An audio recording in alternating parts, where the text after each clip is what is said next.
श्री रघुराज प्रताप सिंह राजा। माननीय अध्यक्ष, महामहिम श्री राज्यपाल के अभिभाषण पर आपने बोलने का अवसर दिया, इसके लिए कृतज्ञता ज्ञापित करता हूं, आभार व्यक्त करता हूं। आपकी नज़र में हम सभी बराबर हैं, इसमें भी कोई किसी को संदेह नहीं है। 10 मिनट 38 सेकंड, 12 मिनट 32 सेकंड और 8 मिनट, तो लेकिन हम फिर भी प्रयास करेंगे श्रीमान कि गागर में सागर भर दे। आपको टोकने की आवश्यकता न पड़े। श्रीमान सीधे कुछ सुझाव देना चाहते हैं उनको। गत वर्ष महामहिम श्री राज्यपाल के अभिभाषण पे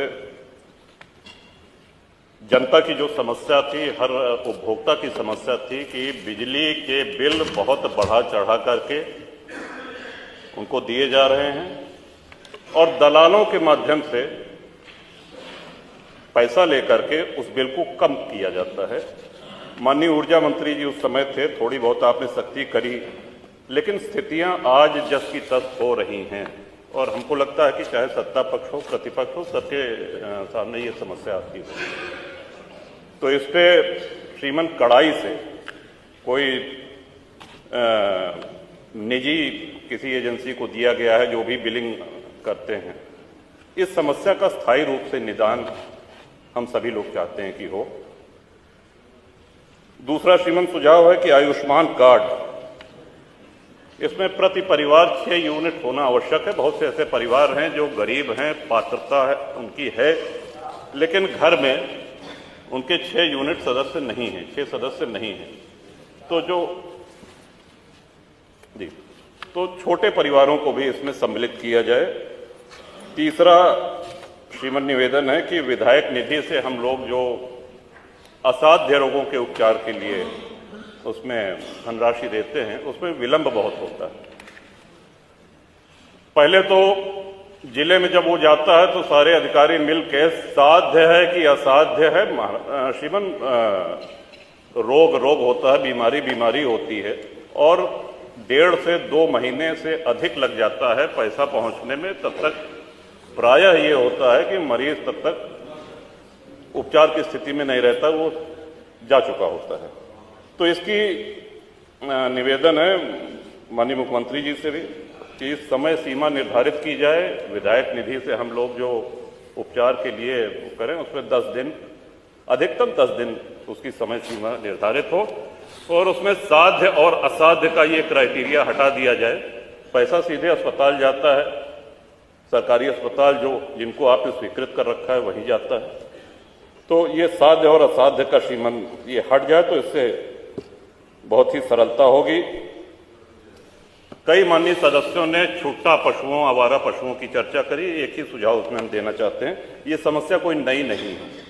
हम सभी लोग गांव के रहने वाले हैं और बचपन से देखते आ रहे हैं कि खेतों में मचान पे किसान रात भर जानवरों को हकाया करते थे, रात भर आवाज होती थी।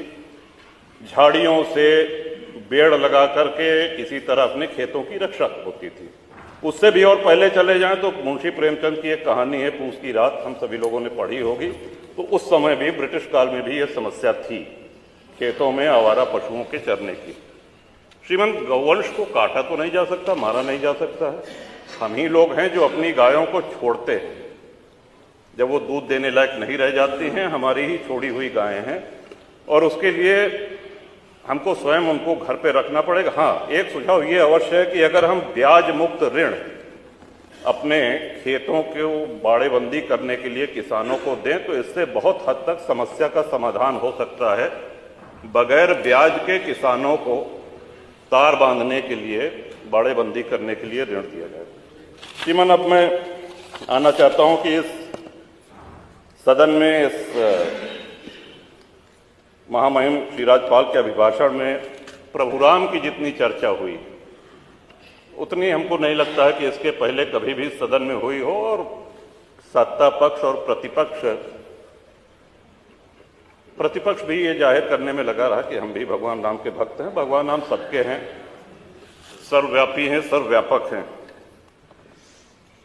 बड़ा सौभाग्य था हमारा श्रीमान, 22 तारीख को बहुत कम लोगों को आमंत्रण मिला था, वहां जाने का अवसर मिला।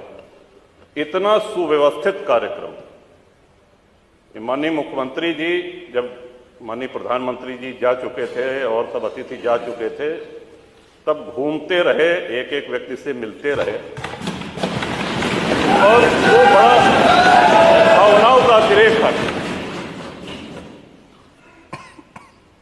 भगवान श्री राम के हम सभी लोगों के जीवन में, हमारे यहाँ अवध में जब शिशु का जन्म होता है तो उसके कान में राम नाम, राम कहा जाता है। जब विद्या आरंभ होता है श्रीमन, तो राम लिखा जाता है तख्ती पर, उसका हाथ पकड़ करके। और अंतिम यात्रा के विषय में तो हम सभी को पता है, राम नाम सत्य है कहा जाता है। वो भगवान राम किन परिस्थितियों में तंबू में रहे, निर्वासित रहे, इस बात की प्रसन्नता इतनी गांव-गांव है। कोई ऐसा गांव नहीं होगा जहां भंडारा ना हुआ हो, कोई ऐसा गांव का पुराना मंदिर नहीं होगा जहां रंगाई पुताई न हुई हो, कोई ऐसा गांव, कोई कस्बा नहीं होगा जहां भंडारा न हुआ हो, जहां दिवाली न मनाई गई। और सभी प्रसन्न थे। और आपको भी श्रीमान इस बात का हम सभी लोगों की ओर से आभार है, आपने तय किया है कि हम सभी लोगों को दर्शन कराने ले चलेंगे। कुछ विधायक अभी चर्चा कर रहे थे कि हम लोग जाएंगे कि नहीं जाएंगे, इस पे चर्चा मेरे विचार से आपके नेतृत्व में, और आप दल से बहुत ऊपर हैं, आपको हम सभी लोगों ने अपना विश्वास व्यक्त किया है, चाहे वो सत्ता पक्ष हो चाहे प्रतिपक्ष है। तो ये यात्रा आपके नेतृत्व में हो रही, तो मेरा सुझाव है कि सभी साथियों को, सभी विधायकों को खुशी खुशी चलना चाहिए। ये कोई राजनीतिक यात्रा नहीं है और उसका अहोभाग्य है जो जाए। आपके माध्यम से श्रीमान एक और निवेदन करना चाहते हैं। श्री राम मंदिर निर्माण में कितनी भावनाएं जुड़ी हुई हैं, इसका अंदाजा इस बात से भी लगाया जा सकता है कि अयोध्या और उसके आसपास के सूर्यवंशी क्षत्रियों ने पिछले 500 वर्ष से साफा नहीं बांधा, पगड़ी नहीं बांधी, छाता नहीं लगाया। विवाह में दूल्हे को साफा बांधा जाता है, पगड़ी बांधी जाती, उनका वो प्रण प्रतिज्ञा आज पूरी हुई है। कितने लोगों की इच्छा,